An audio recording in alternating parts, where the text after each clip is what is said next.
എല്ലാവർക്കും നമസ്കാരം. IFPHന്റെ 2162 പ്രതിദിന സൂം വെബിനാറിലേക്ക് എല്ലാവരെയും സ്വാഗതം ചെയ്തുകൊള്ളുന്നു. ഇന്ന് നമ്മളുടെ ക്ലാസ് ആരംഭിക്കുന്നതിന് മുൻപ് ഒരു നിമിഷം ഈശ്വര പ്രാർത്ഥന. നന്ദി.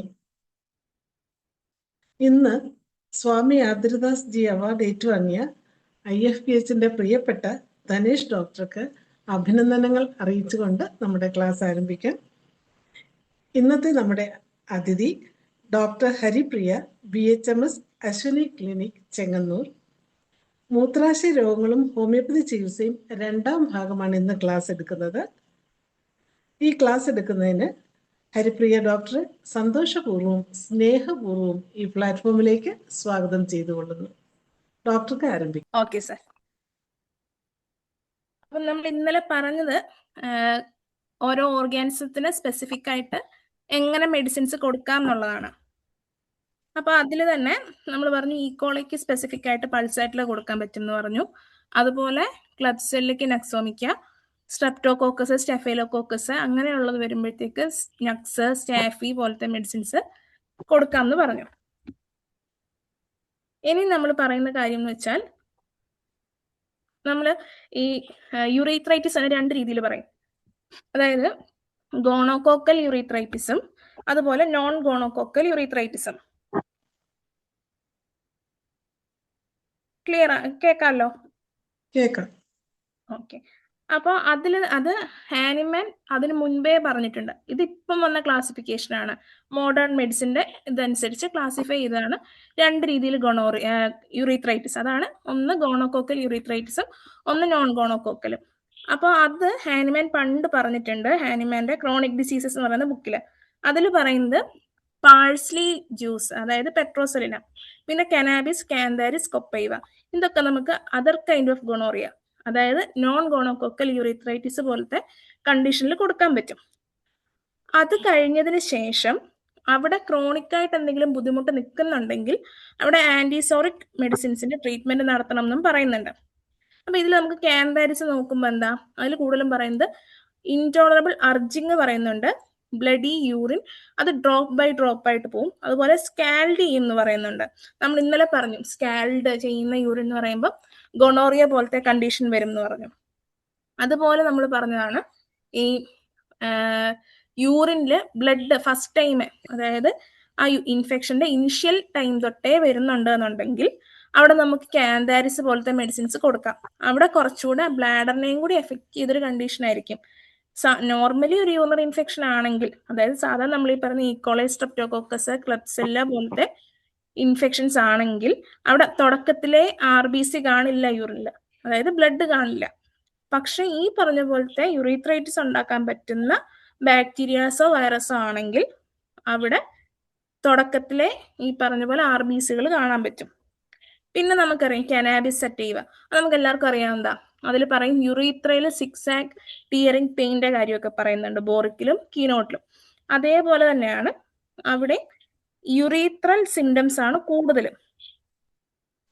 ടിയറിംഗ് പെയിൻ പറയുന്നുണ്ട്. അതുപോലെ യൂറിനിൽ ഫുള്ള് ഫ്ലോക്ക്, അതായത് ഇങ്ങനെ കട്ട കട്ട പോലെയുള്ള കാര്യങ്ങൾ കാണിക്കുന്നുണ്ട്, അല്ലെങ്കിൽ കുറച്ചുകൂടെ തിക്കായിട്ട് വരുന്നുണ്ട്. അതിന്റെ കൂടെ പസ്സും മിങ്കിൾ ചെയ്ത് വരുന്നുണ്ട്.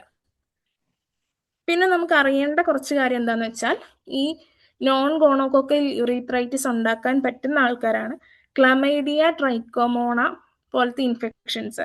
അപ്പൊ അവർക്കൊക്കെ അതിൽ പല ആൾക്കാർക്കും ഈ CA പ്രോസ്റ്റേറ്റ്, CA കിഡ്നിയിൽ, അതായത് റീനൽ കാർസിനോമ പോലത്തെ കണ്ടീഷൻ, അങ്ങനത്തെ ഒക്കെ വരുത്താൻ കഴിവുള്ള ആൾക്കാരാണ് ഈ ക്ലമൈഡിയ, ട്രൈക്കോമോണ പോലത്തെ ഇൻഫെക്ഷൻസ്.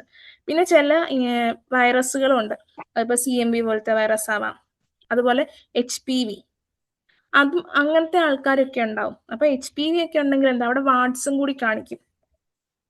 അപ്പോൾ അങ്ങനെയുള്ള വരുന്ന ഇൻഫെക്ഷൻസിനെ കവർ ചെയ്യുന്ന മെഡിസിൻസ് ആണ് കാന്താരിസ്, കനാബിസ്, പെട്രോസെല്ലം, കൊപ്പൈവ പോലത്തെ മെഡിസിൻസ്. അപ്പൊ നമ്മൾ ഈ കാന്താരിസിൽ നോക്കുമ്പോൾ കൂടുതലും ബേണിങ് വൈൽ യൂറിനേറ്റിംഗ്, അതുപോലെ യൂറീത്രയുടെ മൗത്തിൽ ബേണിങ്, അങ്ങനത്തെ സിംറ്റംസ് കിട്ടും. അതായത് യൂറീത്രയിലുള്ള ബുദ്ധിമുട്ടുകൾ കൂടുതലായിരിക്കും. Burning pain, stitches along the urethra when not urinating, ഇങ്ങനത്തെ ബുദ്ധിമുട്ടുകൾ കാണിക്കും. അതാണ് കാൻഡാരിസിലും കനാബിസിലും ഒക്കെ പറഞ്ഞത്. അതുപോലെ തന്നെ കൊപ്പൈവ നമ്മൾ പറഞ്ഞു റിറ്റൻഷൻ എപ്പോഴാണ് വരുന്നത്? 2 കണ്ടീഷനിൽ വരാം. പ്രോസ്റ്റേറ്റിന്റെ പോലത്തെ പ്രശ്നമുള്ള മെയിൽ അങ്ങനെ വരാം. ഫീമെയിൽസിലൊക്കെ വരുമ്പോൾ കൂടുതലും ഫൈബ്രോയിഡ് വന്നിട്ട് കൺജഷൻ പോലെ നിൽക്കാം. പിന്നുള്ളത് സ്ട്രിക്ചേഴ്സ് പോലെ വരാം. അപ്പൊ അങ്ങനത്തെ കണ്ടീഷൻസിൽ വരാം. അതാണ് കൊപ്പൈവയിൽ retention with pain in bladder, anus, rectum. Next വരുന്നത് പെട്രോസെല്ല. അതിൽ ബേണിംഗ്, ടിംഗ്ലിംഗ്, പിന്നെ അത് യുറീത്രയിൽ ഉണ്ടാവും. Frequent voluptuous tickling in fossa navicularis, gonorrhoea, milky discharge. ഈ പറയുന്ന സിംറ്റം ഒക്കെ ബോറിക്കുലേ സിംറ്റംസ് ആണ്. കൊപ്പൈവ, പെട്രോസെല്ലിനും ഒക്കെ നമുക്ക് അറിയാവുന്ന കാര്യങ്ങളൊക്കെ തന്നെയാണ്. അപ്പം പെട്രോസെല്ലത്തിൽ അങ്ങനെ പറയുന്നുണ്ട് ഗൊണോറിയയ്ക്ക് നമുക്ക് കൊടുക്കാൻ പറ്റുന്ന. പിന്നെ നമ്മൾ ഇനിയും പറയുന്നത് ക്രോണിക് ആയിട്ടുള്ള മെഡിസിൻസ് ആണ്. അപ്പൊ 1-2 ഡോക്ടേഴ്സ് ഇന്നലെ എനിക്ക് തോന്നുന്നു നസീഹ എന്ന് പറഞ്ഞ ഡോക്ടർ ഒരു ഡൗട്ട് ചോദിച്ചിരുന്നു. ഈ ചില പേഷ്യൻസിൽ എസ്പെഷ്യലി ഏജ്ഡ് ആയിട്ടുള്ളവര്, അതായത് മെനോപോസിലൊക്കെ എത്തിയ ആൾക്കാർക്ക്, ലേഡീസിന്, അവർക്ക് ഈ യൂറിനറി ഇൻഫെക്ഷൻ വന്നാൽ അവിടെ റെക്കർ ചെയ്യുന്നൊരു കണ്ടീഷൻ. അപ്പൊ ഇന്നലെ ഞാനത് പറഞ്ഞു, പക്ഷെ അത്ര ക്ലിയർ ആയില്ല എന്ന് തോന്നുന്നു. അപ്പൊ അതെന്താ സംഭവം എന്ന് വെച്ചാൽ അവിടെ ഈ ഫംഗൽ ഇൻഫെക്ഷൻസ് വളരെ കൂടുതൽ കിട്ടും ഈ സെപ്പിയ പോലത്തെ മെഡിസിൻസിൽ. അല്ലെങ്കിൽ ഈ പോസ്റ്റ് മെനോപോസൽ ഏജ് എത്തുമ്പം ഈ പറഞ്ഞ ഹോർമോണൽ ചേഞ്ചുകൾ കാണും. അതായത് ഈ ഈസ്ട്രഡയോൾ ഒക്കെ ഉള്ള ടൈമിൽ, റീപ്രൊഡക്റ്റീവ് ഏജിൽ ഈസ്ട്രഡയോൾ കൂടുതലായിരിക്കും. ആ ടൈമിൽ ഈ ഈസ്ട്രഡയോളിന്റെ ഹെൽപ്പോട് കൂടിയാണ് വെജൈനയിൽ ഒരു ബാക്ടീരിയ ഉണ്ട്, നമ്മൾ ലാക്ടോബാസിലസ് എന്ന് പറയും. അപ്പൊ ആ ബാക്ടീരിയ എന്ത് ഫോം ചെയ്യും? Lactic acid. അപ്പം അസിഡിക് pH ആണ്. അതുകൊണ്ട് കൂടുതൽ ഇൻഫെക്ഷൻസ് ആ ടൈമിൽ ഉണ്ടാവില്ല. പക്ഷേ മെനോപോസ് എത്തിക്കഴിയുമ്പോൾ എന്താ പറ്റുക? ഈ ഈസ്ട്രഡയോൾ കുറയും. അതും ഒരു റീസൺ ആണ്. അതുപോലെ തന്നെ ഇമ്പോർട്ടൻ്റ് ആണ് ചില ലേഡീസിൽ ഈ ഈസ്ട്രഡയോൾ കുറയില്ല. അങ്ങനെ വരുമ്പോൾ നോർമലി കുറയേണ്ടതാണ്, അത് കുറയാണ്ട് നിൽക്കുമ്പോഴും ഇതുപോലെ പ്രശ്നങ്ങൾ കാണിക്കാം. അപ്പോൾ നമ്മൾ നോക്കുമ്പോൾ അവർക്ക് മെൻസസ് പെട്ടെന്ന് നിൽക്കുന്നവരായിരിക്കാം. ഒരു 48 അല്ലെ 45 ആ ഒരു ഏജിൽ നിൽക്കും പെട്ടെന്ന്. അതും നോർമലി പോലെ ആയിരിക്കില്ല, ഗ്യാപ്പ് കൂടിയായിരിക്കില്ല, പെട്ടെന്ന് അങ്ങ് നിൽക്കുക. ഒരു മന്തായി പിന്നെ വന്നിട്ടില്ല എന്ന് പറയും. അവർക്ക് ഹോട്ട് ഫ്ലഷസ് ഉണ്ടാവില്ല. നോർമലി എങ്ങനെയാ? ഒരു മെനോപോസ് എത്തിയ വുമൺ ആണെങ്കിൽ അവർക്ക് ഹോട്ട് ഫ്ലഷസ് കാണിക്കും. ഇവർക്ക് അത് കാണിക്കില്ല. അതുപോലെ പൊതുവെ ലൂക്കോറി എന്നവർക്ക് ഉണ്ടാവാറില്ല. പക്ഷെ ഇവർ ഈ അബ്നോർമൽ ആയിട്ടുള്ള ആൾക്കാർക്ക് എന്ത് പറ്റും? ലൂക്കോറിയ കാണിക്കും.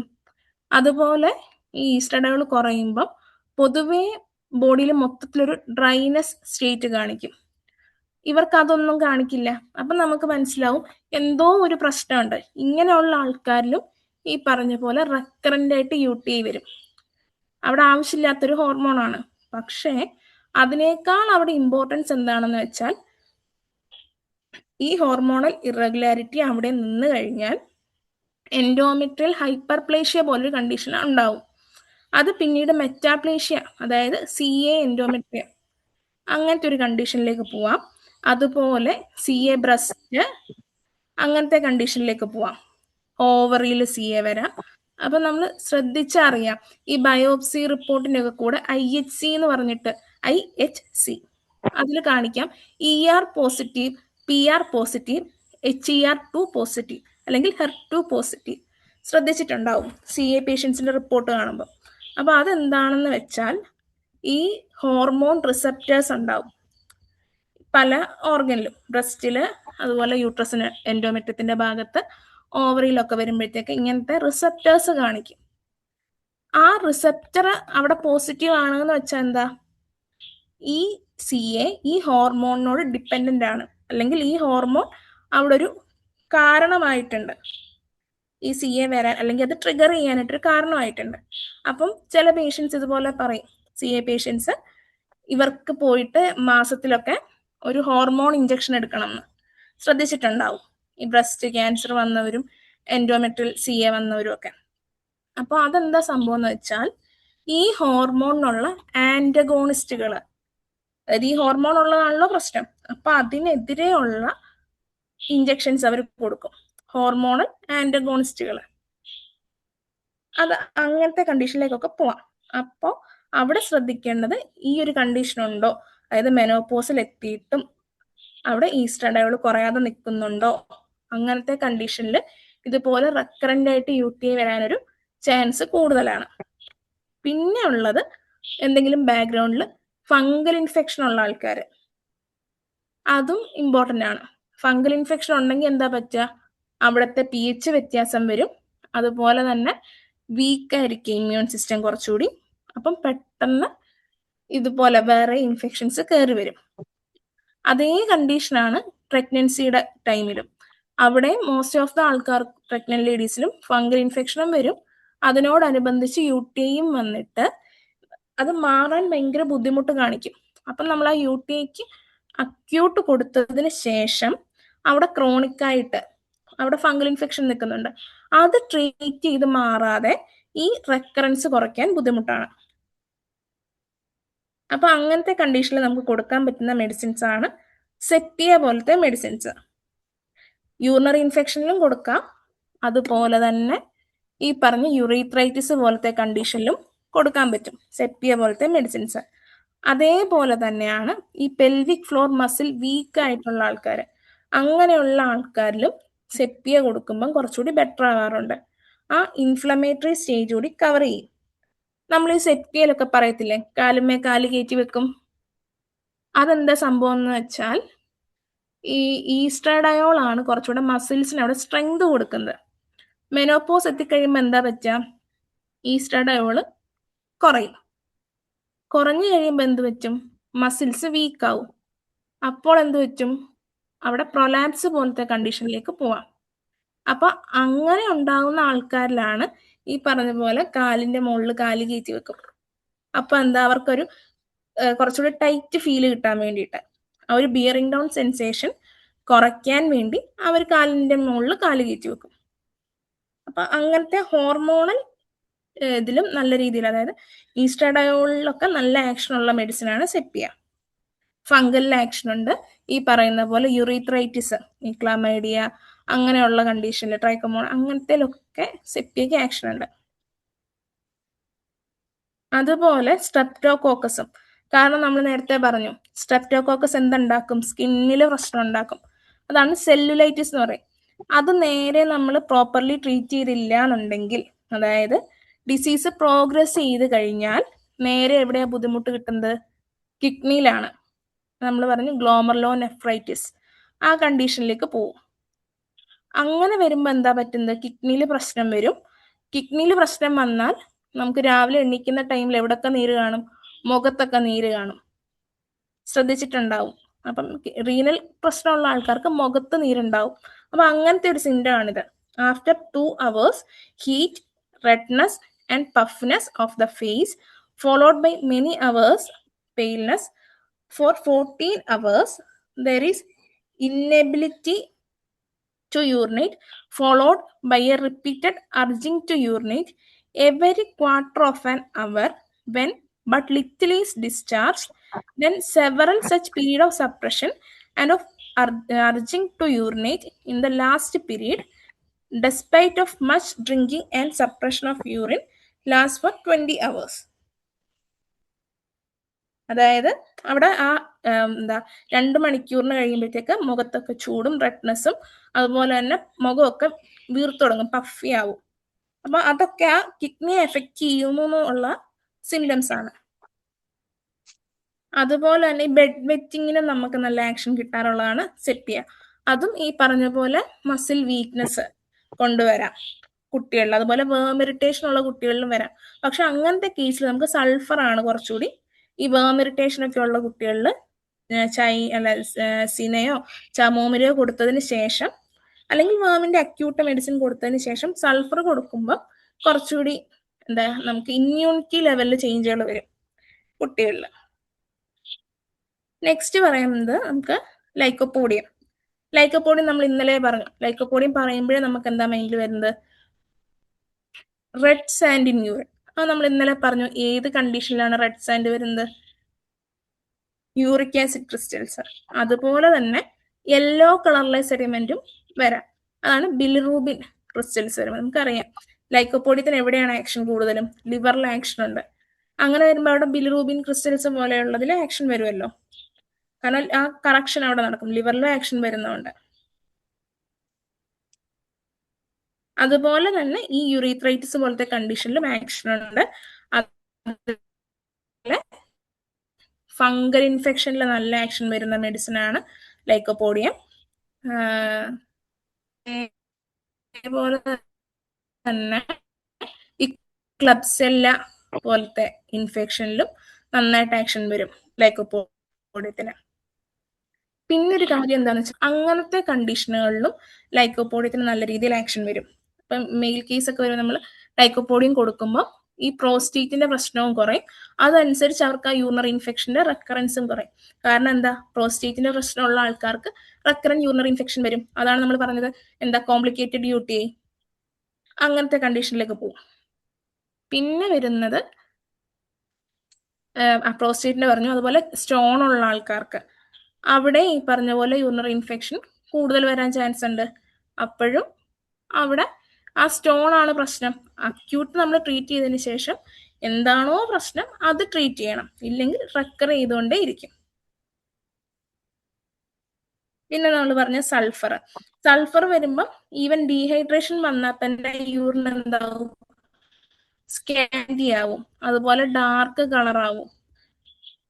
പിന്നെ ഈ വേം ഇറിറ്റേഷൻ ഒക്കെ വന്നു കഴിയുമ്പോഴും ഈ പറയുന്ന പോലെ ബെഡ് വെറ്റിങ് അങ്ങനത്തെ കണ്ടീഷനിലേക്ക് പോവും. പിന്നെ നൈറ്റിലൊക്കെ യൂറിൻ നന്നായി കൂടും. അത് 2-3 കാര്യമുണ്ട്. ഒന്ന് പ്രോസ്റ്റേറ്റിന്റെ പോലത്തെ പ്രശ്നമുള്ള ആൾക്കാർക്ക് വരാം, പിന്നെ ഡയബറ്റിക് ആയ ആൾക്കാർക്ക്, അങ്ങനെയുള്ള ആൾക്കാർക്കും വരാം. ഇതിൽ കുറച്ച് സിംറ്റംസ് ഉണ്ട്. The stream of urine is far thinner than usual. Normally ഉള്ളതിനേക്കാൾ തിന്നാണ് സ്ട്രീം ഓഫ് യൂറിൻ. അതെന്താ, അവിടെ എന്തോ ഒരു കൺസ്ട്രക്ഷൻ ആവാം, കൺജഷൻ ആവാം. അത് ആ മൊഡാലിറ്റിയും കൂടി വരുമ്പോൾ മാത്രമേ നമുക്ക് എന്തുകൊണ്ടാണ് എന്ന് പറയാൻ പറ്റൂ. അതുപോലെ സ്ട്രീം ഓഫ് യൂറിൻ എന്താ, ഇന്റർമിറ്റന്റ് ആണ്. അത് കൂടുതലും കാണിക്കുന്ന പ്രോസ്റ്റേറ്റിന്റെ പ്രശ്നത്തിലൊക്കെയാണ് ഇന്റർമിറ്റന്റ് ആയിട്ട് കാണിക്കുന്നത്.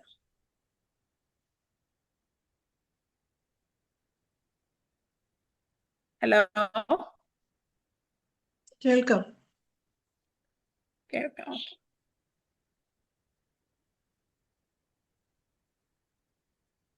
നെക്സ്റ്റ് വരുന്നത് ഹെപ്പാർ സെൽഫ്.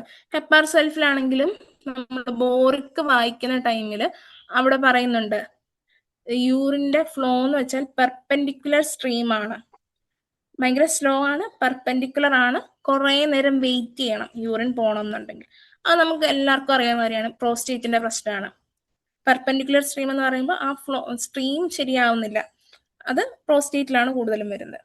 അതുപോലെ കുറച്ച് യൂറിൻ പാസ് ചെയ്യുമ്പോൾ തന്നെ വീണ്ടും, അതായത് കംപ്ലീറ്റ്ലി പാസ് ചെയ്യാൻ പറ്റുന്നില്ല, കുറച്ചെല്ലാം റിറ്റൻഷൻ വരും, മിച്ചം വരും. അതും പ്രോസ്റ്റേറ്റിന്റെ പോലത്തെ കണ്ടീഷനിൽ വരുന്നുണ്ട്. പിന്നെ brownish red urine, blood red urine, അതൊക്കെ കുറച്ചുകൂടി അവിടെ സിസ്റ്റൈറ്റിസ് പോലത്തെ കണ്ടീഷൻ വരും. അങ്ങനെയുള്ളപ്പോഴാണ് കുറച്ചുകൂടി ഈ ബ്രൗൺ റെഡ് യൂറിൻ അല്ലെ ബ്രൗണിഷ് റെഡ്. അവിടെ സെഡിമെന്റിന്റെ കാര്യം പറയുന്നില്ല, കളർ മാത്രമേ ഉള്ളൂ. സെഡിമെന്റ് വരുമ്പോൾ ഇപ്പൊ എന്താ വരുന്നത്, യൂറിക് ആസിഡ് ക്രിസ്റ്റൽസ് പോലത്തെ കണ്ടീഷനിലേക്ക് പോവാം. പിന്നെ ഈ ബ്ലഡ് ക്ലോട്ട് പോലെയൊക്കെ വരാം. അത് കൂടുതലും സിസ്റ്റൈറ്റിസ് പോലെ ഉള്ള കണ്ടീഷനിലേക്ക് എത്തിക്കഴിയുമ്പോഴത്തേക്ക് ക്ലോട്ട് ആയിട്ട് വരാം. പക്ഷെ ആ ടൈമിൽ വേറെ നല്ല ബുദ്ധിമുട്ടുകൾ കാണിക്കും. ലോവർ അബ്ഡോമൻ പെയിൻ, അല്ലെങ്കിൽ നമ്മുടെ റീനൽ ആംഗിളിലെ പെയിന്, വൊമിറ്റിങ്, ഫീവർ, ചില്ല്, അങ്ങനത്തെ സിംറ്റംസ് കൂടി കാണിക്കും. പിന്നെ വരുന്ന കാലികാർബ് ആണ്. കാലികാർബ് വരുമ്പോഴത്തേക്ക് അവിടെ അർജിങ് ഉണ്ടാവും, യൂറിൻ പാസ് ചെയ്യാൻ അർജിങ് ഉണ്ടാവും. അങ്ങനെ ചെയ്ത് കഴിയുമ്പോഴത്തേക്ക് എന്താ പറ്റുന്നത്, വളരെ സ്ലോ ആയിട്ടേ പോവുള്ളൂ.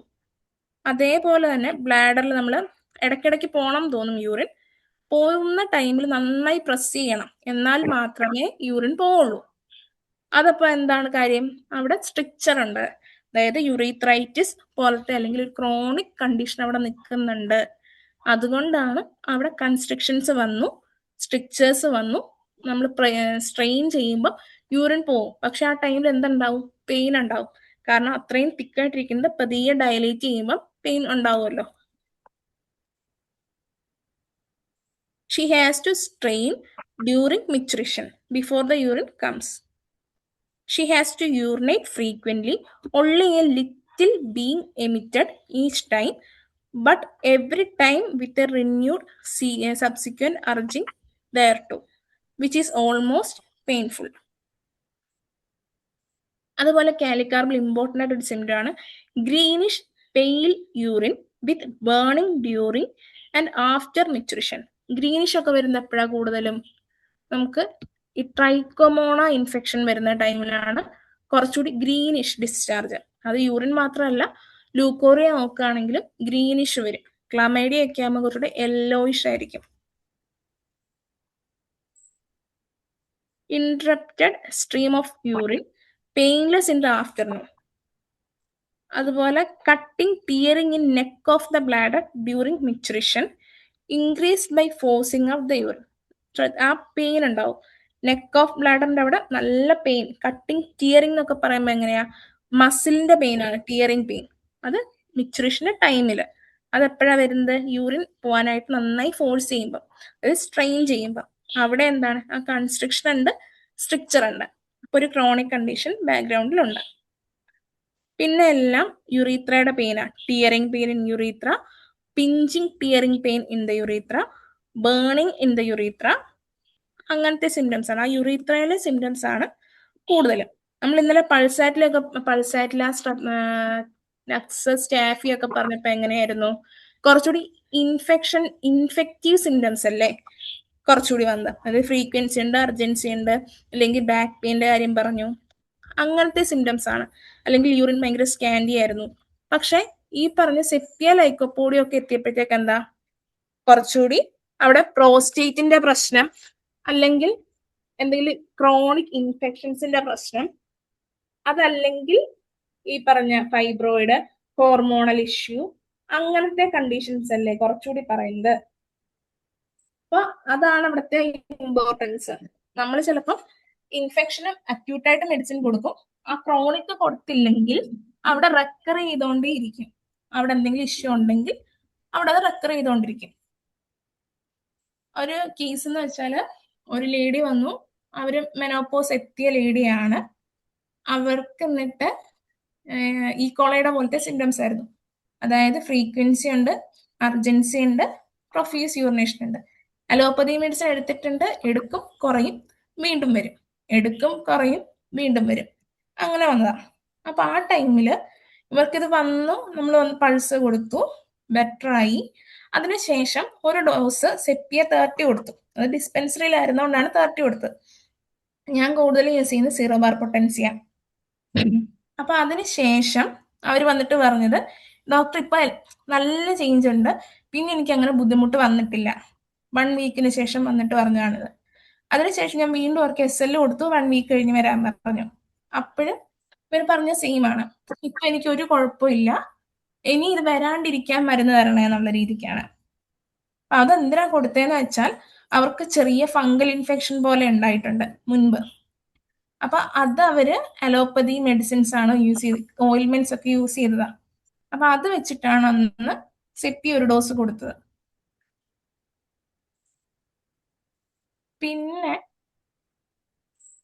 പിന്നെ കുറെ പേഷ്യൻസിന് ഇതുപോലെ ചെക്ക് ചെയ്യുമ്പോൾ കിട്ടുന്നതാണ് ഈസ്ട്രാഡയോൾ കൂടി നിൽക്കും. നേരത്തെ നമ്മൾ ഓൾറെഡി പറഞ്ഞ കണ്ടീഷനാ, ഈസ്ട്രാഡയോൾ കൂടി നിൽക്കും. FSH ആണെങ്കിൽ ഹയർ ആയിരിക്കും. അതായത് നോർമലി മെനോപോസ് എത്തുമ്പോൾ FSH ഹോർമോൺ, അതായത് ഫോളിക്കിൾ സ്റ്റിമുലേറ്റിംഗ് ഹോർമോണും ല്യൂട്ടിനൈസിങ് ഹോർമോണും, ഇത് 2 എണ്ണം വരുന്നത് പിറ്റ്യൂട്ടറിന്നാണ്. ഈ 2 ഹോർമോൺ കൂടി നിൽക്കണം പോസ്റ്റ് മെനോപോസിൽ എത്തുമ്പോൾ. അത് ഓരോ ലാബിന്റെ അനുസരിച്ച് ചെറിയ വേരിയേഷൻസ് കാണിക്കും റിപ്പോർട്ടിൽ. പക്ഷേ മെനോപോസ് എത്തിയ ആൾക്കാർക്ക് എന്താണ്? നേരത്തെ നമ്മൾ പറഞ്ഞു, ഈസ്ട്രാഡയോൾ കുറവേ കാണാൻ പാടുള്ളൂ. പക്ഷേ കുറെ പേഷ്യൻസ് വരുമ്പോൾ, ഈ റെക്കറന്റ് UTI ഒക്കെ പറഞ്ഞു വരുന്ന ആൾക്കാര് വരുമ്പോൾ, അവർക്ക് മിക്ക ആൾക്കാർക്കും ഈ ഈസ്ട്രാഡയോൾ കൂടുതലായിരിക്കും. മെനോപോസ് എത്തി, പക്ഷെ ഈസ്ട്രാഡയോൾ കൂടുതലായിരിക്കും. ഇങ്ങനെയുള്ള പേഷ്യൻസിനോട് ചോദിക്കുമ്പോൾ ഇവർക്ക് മിക്ക കേസിലും മുൻപൊരു റെക്കറന്റ് അബോർഷൻ, അല്ലെങ്കിൽ മെൻസസിന്റെ ടൈമില് സിവിയർ ആയിട്ടുള്ള ബുദ്ധിമുട്ടുകൾ, സിവിയർ പെയിന്, അല്ലെങ്കിൽ മുൻപ് ഫൈബ്രോയിഡ് വന്നിട്ടുണ്ട്, അതുപോലെ പ്രഗ്നൻസി ടൈമില് ഓരോ complication, BP, hyper tension, diabetes ആവാം, തൈറോയിഡിന്റെ ഇഷ്യൂ, അല്ലെങ്കിൽ സ്പോട്ടിങ് വന്നിട്ട് ബെഡ് റെസ്റ്റ്, അങ്ങനത്തെ കണ്ടീഷൻ. അതുപോലെ എൻഡോമെട്രിയോസിസ്, അഡിനോമയോസിസ് പോലത്തെ കണ്ടീഷനായിട്ട് ഫീമെയിൽസ് വരും. ഇവരോട് ചോദിക്കുമ്പോഴും നമുക്ക് ഈ ഒരു ഹിസ്റ്ററി കിട്ടും. ഒരു 99% ആൾക്കാർക്കും ഇങ്ങനെയാണ് ഹിസ്റ്ററിയിൽ പറയുന്നത്. അല്ലെങ്കിൽ കൺസീവ് ആവാൻ ബുദ്ധിമുട്ടുണ്ടായിരുന്നു, അവർ ട്രീറ്റ്മെന്റ് എടുത്താണ് കൺസീവ് ആയത്, ഇങ്ങനത്തെ സിംറ്റംസ് ഒക്കെ പറയും. അതേപോലെ ഈ യൂറിനറി ഇൻഫെക്ഷൻ വരുന്ന ആൾക്കാർക്ക് ചില കേസിൽ നമുക്ക് ഇൻഗ്വൈനൽ ലിംഫാഡിനോപ്പതി കിട്ടും. അപ്പം നമ്മൾ അവിടെ ചോദിക്കേണ്ടത് അവരുടെ ലൂക്കോറിയയുടെ ക്യാരക്ടറൊക്കെയാണ്. അപ്പം ഭയങ്കര ഈ ബേണിങ്, സ്കാൽഡിങ്, ഭയങ്കര സോർ ഫീലിങ്, അങ്ങനെയൊക്കെ പറയും. അപ്പം ആ ഒരു സിംറ്റംസ്, ആ ടൈമിലുള്ള സിംറ്റംസ് നോക്കിയിട്ട് നമ്മൾ മെഡിസിൻ കൊടുക്കുമ്പം നല്ല വ്യത്യാസം വരും.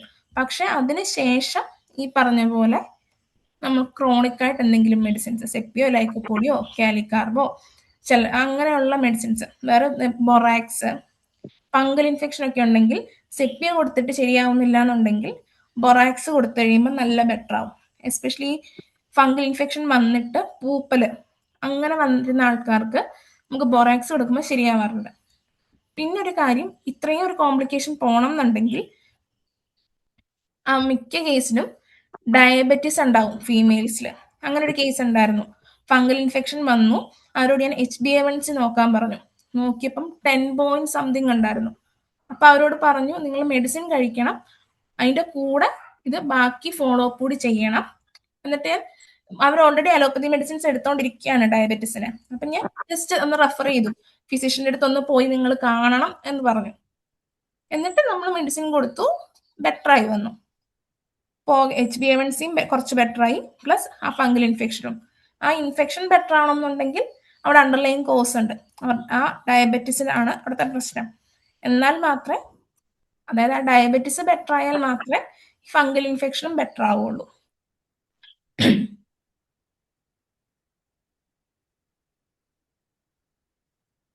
പിന്നെ നമ്മൾ നേരത്തെ പറഞ്ഞു കുറച്ച് യൂറിത്രൈറ്റിസ് പോലത്തെ കണ്ടീഷൻ ഉണ്ട്, അവിടെ ക്ലമൈഡിയ പോലത്തെ, ട്രൈക്കോമോണ പോലത്തെ ഇൻഫെക്ഷൻസ് വരാം. അപ്പൊ അതില് ശ്രദ്ധിക്കേണ്ട ഒരു കാര്യം, ക്ലമൈഡിയ ആണെങ്കിൽ കൂടുതലും ഒരു യെല്ലോയിഷ് ഡിസ്ചാർജ്, അതായത് മ്യൂക്കോ പ്യൂരുലന്റ് എന്ന് പറയും, അത് കൂടുതലും ക്ലമൈഡിയയിൽ കിട്ടും.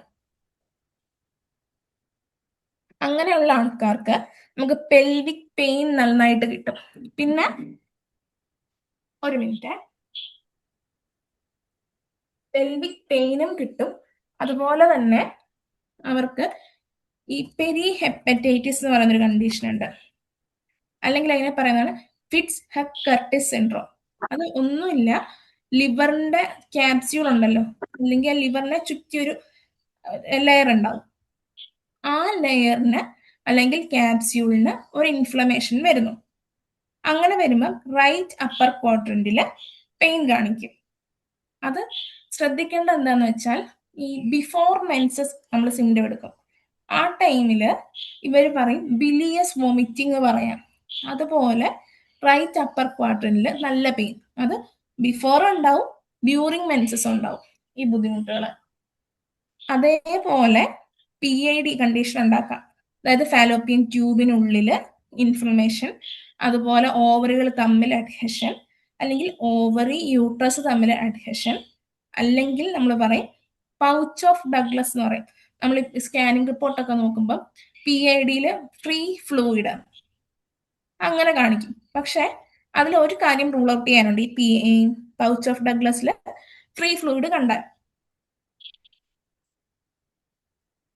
അതെന്താന്ന് വെച്ചാൽ, നോർമലി ഓവുലേഷൻ കഴിയുമ്പോൾ ഈ പൗച്ച് ഓഫ് ഡഗ്ലസിൽ ഫ്രീ ഫ്ലൂയിഡ് വരാം.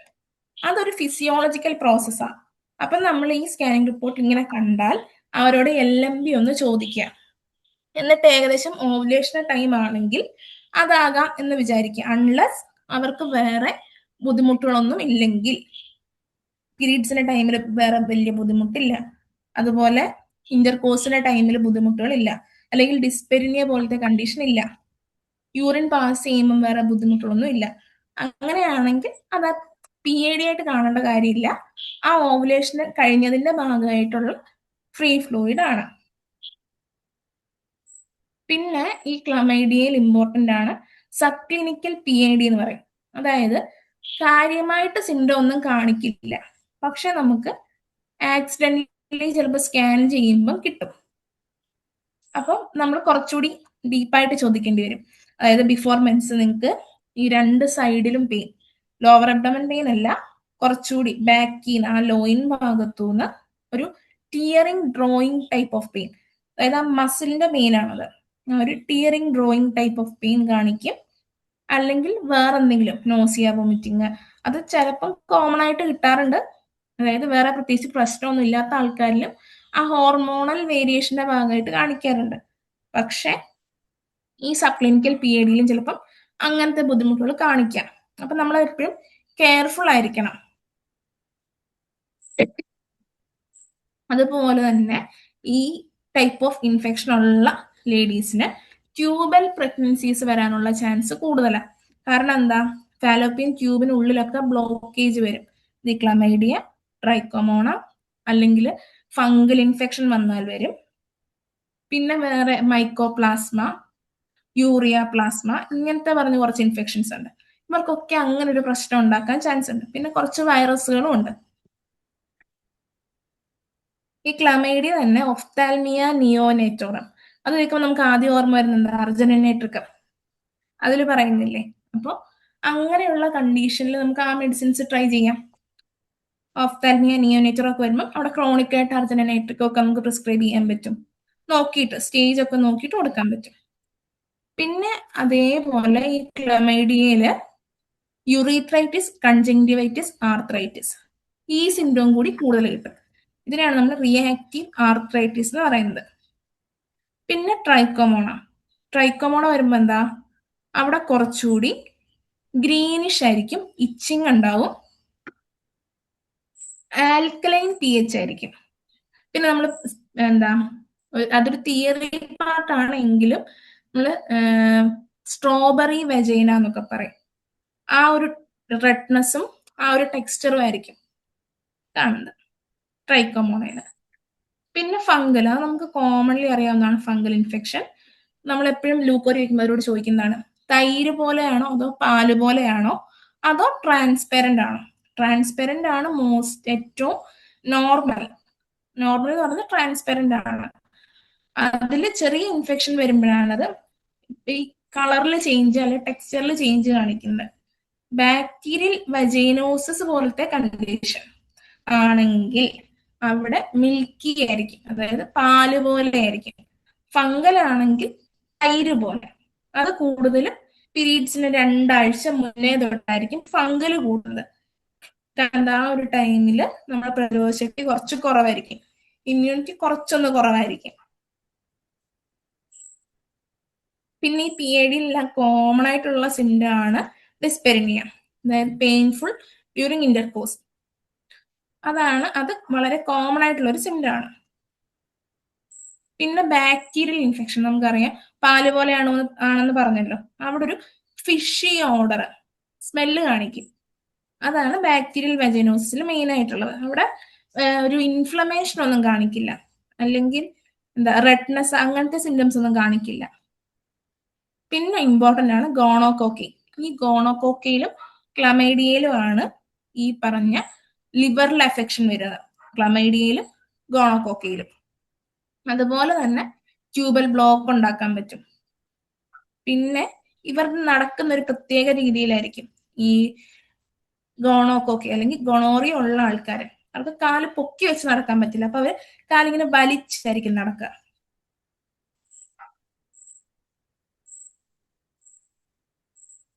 പിന്നെ ഉള്ളത് യൂറിയ പ്ലാസ്മ യൂറിയാലിറ്റിക്ക. അതെന്ന് പറയുന്നത് കൂടുതലും ഒരു ബാക്ടീരിയയുടെ സിംറ്റംസ് ആണ്. കാരണം അത് ബാക്ടീരിയ ആണ്. ബാക്ടീരിയൽ വെജനോസിന്റെ പോലത്തെ സിംറ്റംസ് ആയിരിക്കും. എൻഡോമെട്രിയോസിസ് പോലത്തെ കണ്ടീഷൻ ഉണ്ടാക്കാം. അത് ഈ മുകളിൽ പറഞ്ഞ ആൾക്കാർക്കൊക്കെ ഉണ്ടാക്കാൻ പറ്റും.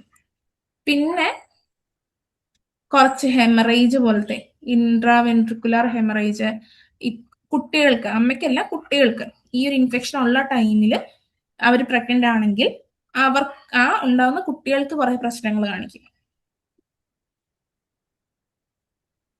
ഇത്രയാണ് നമുക്ക് മെയിൻ ആയിട്ട് ഇതിൽ പറയാനുള്ളത്.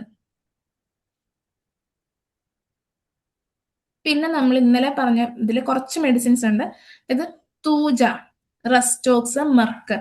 ഇതും വളരെ നല്ല മെഡിസിൻസ് ആണ്. ഈ പറഞ്ഞ ക്രോണിക് ആയിട്ടുള്ള ഇൻഫെക്ഷൻസിലും ആക്ഷൻ ഉണ്ട്. അതുപോലെ ഫംഗൽ ഇൻഫെക്ഷൻ, അതില് തൂജയിലും റെസ്റ്റോക്സിലും മെർക്കിലും ഒക്കെ നല്ല ആക്ഷൻ കിട്ടും. ഈ ഇൻഗ്വൈനൽ ലിംഫഡിനോപ്പതി ഒക്കെ വരും. നല്ല ഫംഗൽ ഇൻഫെക്ഷനോ അല്ലെങ്കിൽ നല്ല ഇൻഫെക്ഷൻസ് ഉള്ള ടൈമിൽ, എസ്പെഷ്യലി PID പോലത്തെ കണ്ടീഷനിലാണ്. അങ്ങനെ വരുമ്പോൾ ഇവിടെ മെർക്കൊക്കെ നന്നായിട്ട് ആ ഒരു സ്റ്റേജ് കവർ ചെയ്യും. പിന്നെ ഒരു കേസ് ആക്ച്വലി ഇതുമായിട്ട് ബന്ധമില്ല, പക്ഷെ ഒരു കുട്ടി പനി വന്നതിന് ശേഷം നമ്മൾ മെഡിസിൻ കൊടുത്ത്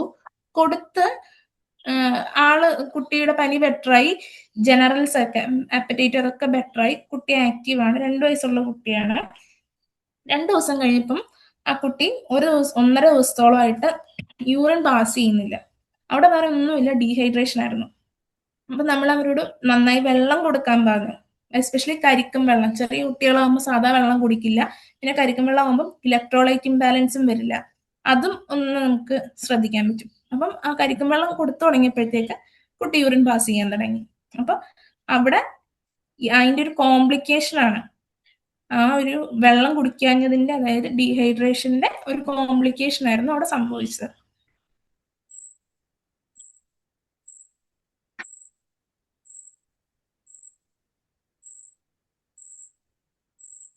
ഇത്രയാണ് നമ്മുടെ ടോപ്പിക്ക്. നന്ദി ഡോക്ടറെ. നമുക്കിനി കൃത്യസമയത്ത് തന്നെ 10 മിനിറ്റും കൂടെ ഉണ്ട് ഡിസ്കഷന് വേണ്ടി. ആർക്കെങ്കിലും എന്തെങ്കിലും സംശയങ്ങളോ കൂട്ടിച്ചേർക്കാനോ ഉണ്ടെങ്കിൽ ഹാൻഡ് റൈസ് ചെയ്യണം. 10 മിനിറ്റ് നമുക്കുണ്ട്. നല്ലൊരു ക്ലാസ് ഡോക്ടർ നമുക്ക് തന്നു. എന്തെങ്കിലും സംശയം ഉണ്ടെങ്കിൽ ഹാൻഡ് റൈസ് ചെയ്യണേ.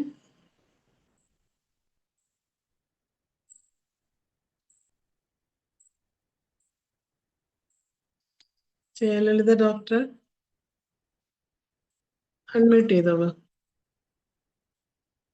ഡോക്ടറെ, ഹരിപ്രിയ ഡോക്ടറെ, നല്ല സെഷൻ ആയിരുന്നു കേട്ടോ. എക്സലന്റ്. പാത്തോളജി, ഫിസിയോളജി ഒക്കെ ക്ലിയർ ആയിട്ട് പറഞ്ഞു തന്നു. നല്ല സെഷൻ ആയിരുന്നു. പിന്നെ എനിക്ക് ചോദിക്കാനുള്ളത്, ഒരു ലേഡി, അവർക്കൊരു 70 വയസ്സ് കഴിഞ്ഞു, 70-75 വയസ്സോളം ഉണ്ട്. ഹെമച്ചൂറിയ ആണ് അവർ പറയുന്നത്. ഹെമച്ചൂറിയ വന്നിട്ട് 20-25 ഒക്കെ കാണുന്നുണ്ട്. അതിലും കൂടുതലുണ്ടായിരുന്നു, 20-25 കാണുന്നുണ്ട്. അപ്പൊ ഞാൻ എന്തെന്ന് വെച്ചാൽ എർജിറോണാണ് കൊടുത്തത്. എർജിറോൺ ടിഞ്ചറും ഫോസ്ഫറസും കൊടുത്തു. ബേണിംഗ് ഉണ്ട്, യൂറിൻ മെച്ചുറേഷൻ കഴിഞ്ഞപ്പോ ബേണിംഗ് വരുന്നുണ്ട്. അതുകൊണ്ടാണ് ഫോസ്ഫറസ് കൊടുത്തത്. അത് തന്നെയല്ല, ഹെമച്ചൂറിക്ക് നല്ലതാണല്ലോ അത്. അങ്ങനെ കൊടുത്തു. അത് കഴിഞ്ഞപ്പോ അത് ക്ലിയർ ആയി, ഓക്കെ ആയി. പിന്നെ ഒരു 1-2 ഉള്ളൂ, പിന്നെ ക്ലിയർ ആയി. അത് കഴിഞ്ഞൊരു 1-1.5-2 ആഴ്ച കഴിഞ്ഞപ്പോ വീണ്ടും സെയിം തന്നെ വന്നു. അപ്പൊ സ്കാൻ ചെയ്തിട്ടുണ്ടായിരുന്നു. ആ സ്കാനിങ്ങിന്റെ റിപ്പോർട്ടില് സിസ്റ്റ് കാണുന്നുണ്ട്, കിഡ്നിയില് സിസ്റ്റ് ഉണ്ട്. അപ്പൊ അത് കുഴപ്പമില്ലാത്തതാണ്. എന്താ? കോർട്ടിക്കൽ സിസ്റ്റ് ആണോ? റീനൽ കോർട്ടിക്കൽ സിസ്റ്റ് ആണോ? അല്ല, ഞാൻ ശ്രദ്ധിച്ചില്ല അത്. എന്തായാലും ഉണ്ട്, സിസ്റ്റ് ഉണ്ട്. അത് പക്ഷെ വലിയ വിഷയമില്ലാന്ന് അവര് പറഞ്ഞു എന്നാ പറഞ്ഞത്. ഓക്സലേറ്റ്സോ കാര്യങ്ങളോ ഒന്നുമില്ല. അപ്പൊ ഇനിയിപ്പോ ഇന്നലെ ഹെമച്ചൂറിയയില് ജസ്റ്റ് ഒന്ന് പറഞ്ഞു പോയെങ്കിലും അത് അത്ര ഡീറ്റെയിൽഡ് ആയിട്ട് പറഞ്ഞതായിട്ട് ഞാൻ ഓർക്കുന്നില്ല. അപ്പൊ ഹെമച്ചൂറിയൊക്കെ എങ്ങനെയാണ് മുമ്പോട്ട് പോണത്? അതില് ഡോക്ടർ ശ്രദ്ധിക്കേണ്ട ഒരു കാര്യം, നമ്മൾ ആ യൂറിന്റെ റിപ്പോർട്ട് കിട്ടിയല്ലോ, റുട്ടീൻ റിപ്പോർട്ട്, അതില് ബാക്ടീരിയ എന്തെങ്കിലും പ്രസന്റ് ആയിരുന്നോ? ഇല്ല. ബാക്ടീരിയ ഉണ്ടായിരുന്നോ? ഇല്ല. ഇല്ല. ഓക്കെ. ആദ്യം ചെയ്തപ്പം തൊട്ടേ ബാക്ടീരിയ ഇല്ല. അവര് ഇത് ചെയ്തിട്ടുണ്ടായിരുന്നില്ല. യൂറിൻ റുട്ടീൻ എക്സാമേ ചെയ്തിട്ടുള്ളൂ കേട്ടോ. റുട്ടീൻ എക്സാമിനേഷൻ ആണ്. യൂറിൻ അല്ല, അതില് ബാക്ടീരിയ പ്രസന്റ് അല്ല. ഇല്ല, അതൊന്നും ഇല്ല. ഓക്കെ. അല്ല, നമുക്ക് ബാക്ടീരിയ ഉണ്ടെങ്കിൽ നോർമലി യൂറിൻ റുട്ടീൻ ചെയ്താലും അതിൽ ബാക്ടീരിയ പ്രസന്റ് എന്ന് കാണിക്കും. പിന്നെ ശ്രദ്ധിക്കേണ്ട കാര്യം ഏജും അവിടെ ഇതുണ്ട്. അപ്പൊ അങ്ങനെ റെക്കർ ചെയ്ത് വരുന്നുണ്ടെങ്കിൽ ഒന്ന് റെഫർ ചെയ്യുന്നത് വളരെ നന്നായിരിക്കും. കാരണം ഈ ഒരു ടൈമിലൊക്കെ ഒരുപാട് CAs വരുന്നുണ്ട്. അതൊന്ന്, അതിപ്പം ബേണിംഗ് ഉണ്ട് എന്ന് പറഞ്ഞത് കൊണ്ട് കുഴപ്പമില്ല. ചിലപ്പം USTയിൽ അത് അവിടെ എന്തെങ്കിലും കാണിക്കണം എന്ന് നിർബന്ധമില്ല. സ്റ്റാർട്ടിംഗ് ഒക്കെ ആണെങ്കിൽ CA പോലത്തെ ഒരു കണ്ടീഷനിൽ സ്റ്റാർട്ടിംഗ് ആണെങ്കിൽ ചിലപ്പോൾ USTയിൽ കിട്ടില്ല. അവിടെ എന്തെങ്കിലും CTO അങ്ങനെയൊക്കെ എടുക്കുമ്പോഴായിരിക്കും നമുക്ക് കൂടുതൽ കിട്ടുന്നത്. പിന്നെ ഇവിടെ ചിലപ്പോൾ ആ ബേണിംഗ് കൂടി പറയുന്നതുകൊണ്ട് ആ ഒരു പ്രശ്നം അവിടെ തോന്നണം എന്നില്ല. CA പോലെ തോന്നില്ല. അവിടെ കാന്താരിസ് ഒന്ന് ഡോക്ടർ ഒന്ന് കൊടുത്ത് നോക്കിയിട്ട് അവിടെ ഈ പറഞ്ഞ ഫോഴ്സ് ആണ് ഇൻഡിക്കേറ്റഡ് എങ്കിൽ അതിന് ശേഷം ഫോഴ്സ് ഒന്ന് കൊടുത്ത് നോക്കുക. പിന്നെ അവിടെ ശ്രദ്ധിക്കേണ്ടത്, ഇപ്പം നമ്മൾ മെഡിസിൻ കൊടുത്തു, അവർക്ക് മുന്നേ റെക്കർ ചെയ്യുന്ന അത്രയും ഫ്രീക്വന്റ്ലി ഇപ്പം വരുന്നുണ്ടോ, അതേപോലെ അത്രയും ഇന്റൻസിറ്റിയിൽ വരുന്നുണ്ടോ, അത്രയും ഡ്യൂറേഷനിൽ വരുന്നുണ്ടോ? അങ്ങനെ ഉണ്ടെങ്കിൽ നമ്മൾ ആ മെഡിസിൻ തന്നെ വീണ്ടും വരുമ്പോൾ റിപ്പീറ്റ് ചെയ്യുക, അക്യൂട്ട് കൊടുത്തതിന് ശേഷം. സെക്കൻഡ് ടൈം കാന്താരിസ് കൊടുത്തായിരുന്നു ഡോക്ടറെ, ബേണിംഗ് കുറഞ്ഞു. ഓക്കെ, അപ്പൊ എന്താ ചെയ്യേണ്ടതെന്ന് വെച്ചാൽ ഈ കാന്താരിസ് കൊടുത്തതിന് ശേഷം ക്രോണിക് ആയിട്ടുള്ള, ഇപ്പം ഡോക്ടറിന് ഫോഴ്സ് ആണ് തോന്നിയെങ്കിൽ ഫോഴ്സ് കൊടുക്കുക, അതല്ല ലൈക്കോപോഡിയ തോന്നിയെങ്കിൽ അത് കൊടുക്കുക. കാരണം എനിക്ക് ബാക്കി സിംറ്റംസ് അറിയില്ല, അവരുടെ ക്രോണിക് അറിയില്ലല്ലോ. അപ്പൊ എനിക്ക് അവിടെ ക്രോണിക് മെഡിസിൻ പറയാൻ പറ്റില്ല. മറ്റൊരു സിംറ്റം പറഞ്ഞത് എന്താണെന്നറിയാമോ? അവര് മകന്റെ അടുത്ത് താമസിച്ചിരുന്ന സ്ഥലത്ത് നിന്ന് മകൻ അവരെ വിട്ടു. മകന് പറ്റൂല നോക്കാനായിട്ട്, വേറെ മകന്റെ അടുത്ത് വിറ്റു. എന്നാൽ ഈ മകന്റെ വീട്ടിൽ തന്നെ ആ അമ്മയ്ക്ക് താമസിക്കണമെന്നുണ്ട്. ആ ഒരു ഹിസ്റ്ററി ഉണ്ട് അവിടെ. അപ്പൊ ഞാൻ മനസ്സിലോർത്ത് സ്റ്റാഫ് ഞാൻ അധികം മറ്റ് നോക്കാത്ത ആളാണേ. ഓ ശരി ശരി, ഓക്കെ ഡോക്ടറെ, ശരി. അപ്പൊ അവിടെ എന്തെങ്കിലും ഒരു പാത്തോളജി ഉണ്ടാവണം. നല്ല സെഷൻ ഓക്കെ. പിന്നെ ഒന്നും കൂടെ ആഡ് ചെയ്യട്ടെ, മെഡോറിനും തൂജയും നമ്മൾ UTIയിൽ കൊടുക്കണമെങ്കിൽ ആ റെക്കറൻസ് ഒന്ന് കുറഞ്ഞു കിട്ടുന്നുണ്ട്. ഏതെങ്കിലും ഒരെണ്ണം, ഒന്നല്ലെങ്കിൽ മെഡോറിനോ സിംറ്റം നോക്കിയിട്ട് അല്ലെങ്കിൽ തൂജ കൊടുത്താലേ UTI അവിടെ ക്ലിയർ ആവുന്നുണ്ട്. ഓക്കെ, ഡോക്ടറെ. ഇനിയിപ്പോ ഹരിഹരൻ സാർ എൻട്രൻസ് ചെയ്തിട്ടുണ്ട്. സാർ അഡ്മിറ്റ് ചെയ്യാം. സാറ് കോഹോസ്റ്റ് ആണ്. ഹരിഹരൻ സാറ്.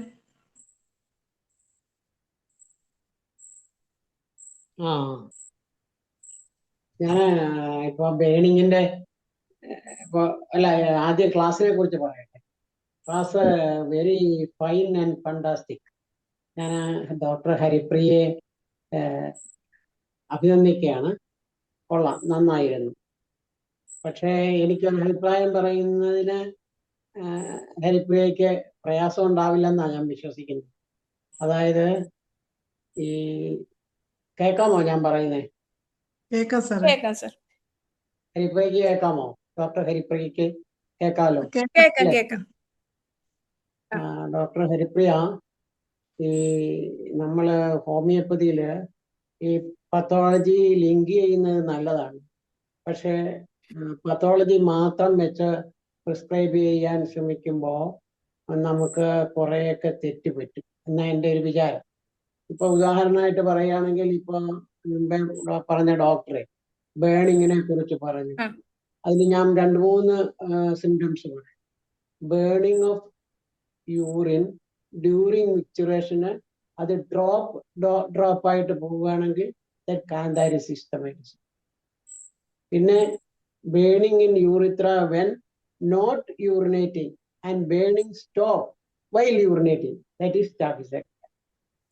അടുത്തത് ബേണിങ് പറയുകയാണെങ്കിൽ burning after urination, that is natural carbon. പിന്നെ അടുത്തത് burning on beginning to urinate and urination every 1 hour, day and night, that is much so. അടുത്തത് burning along all length of the urine, that is belladonna. അടുത്തത് burning before urination, that is പെർസാറ്റില.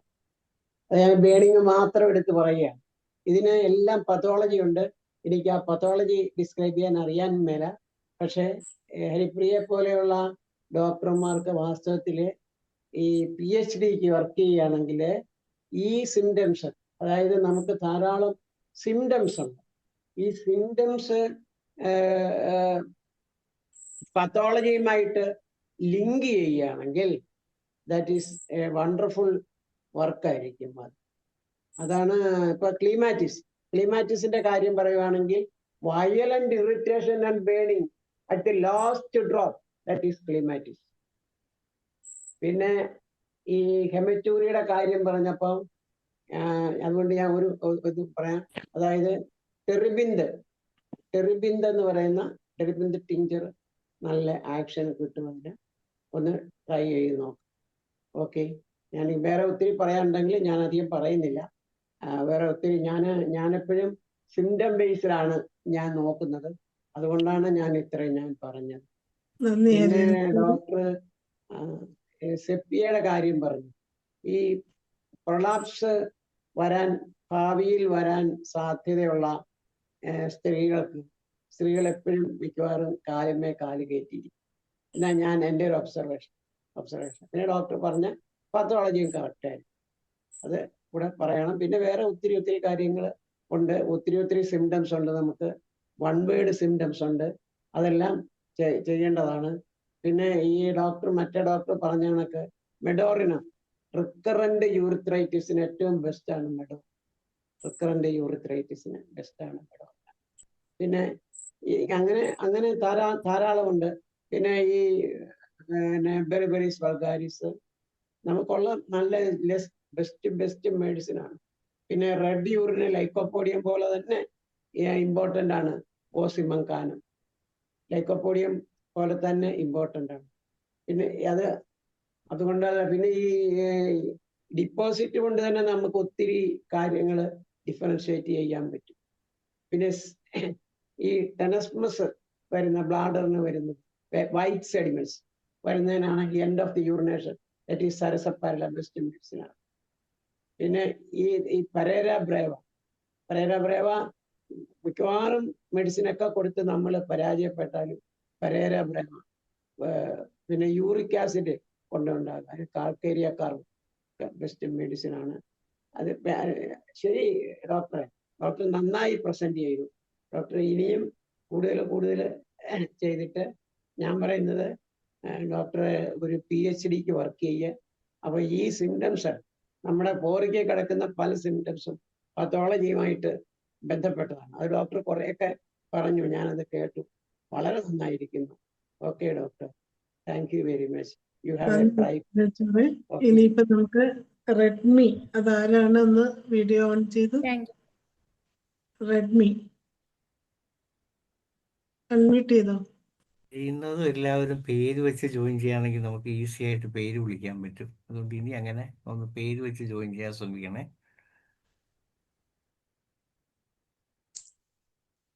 Redmi സംസാരിച്ചോളൂ. ആരാന്നൊന്ന് introduce ചെയ്ത് അല്ലെ video ഒന്ന് on ചെയ്താൽ നല്ലത്.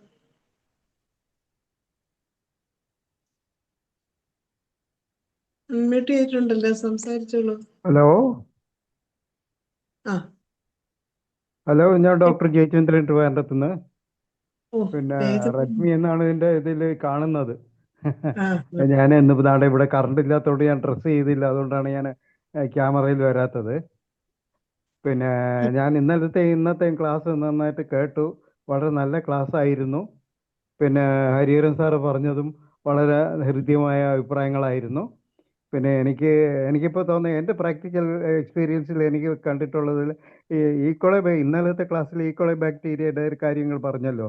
അപ്പോൾ അവിടെ നമ്മൾ മെഡിസിൻ കൊടുക്കുന്നതോട് കൂടി തന്നെ ഈ ലേഡീസിനൊക്കെ അവരെ ഹൈജീൻ, അതായത് ടോയ്ലറ്റിലൊക്കെ പോയിട്ട് വാഷ് ചെയ്യുന്ന കാര്യത്തിലൊക്കെ ഒരു പ്രത്യേകം അവർക്ക് അഡ്വൈസ് കൊടുക്കുന്നത് നന്നായിരിക്കും. ഫ്രണ്ടിലോട്ട് വാഷ് ചെയ്യുന്നതിലാണ് ഈക്കോളി ബാക്ടീരിയ പ്രശ്നം ഉണ്ടാകുന്നത്. ബാക്കിലോട്ട് വാഷ് ചെയ്താൽ ആ പ്രശ്നം മാറും, അവർക്ക് പെട്ടെന്ന് അസുഖം മാറുകയും ചെയ്യും.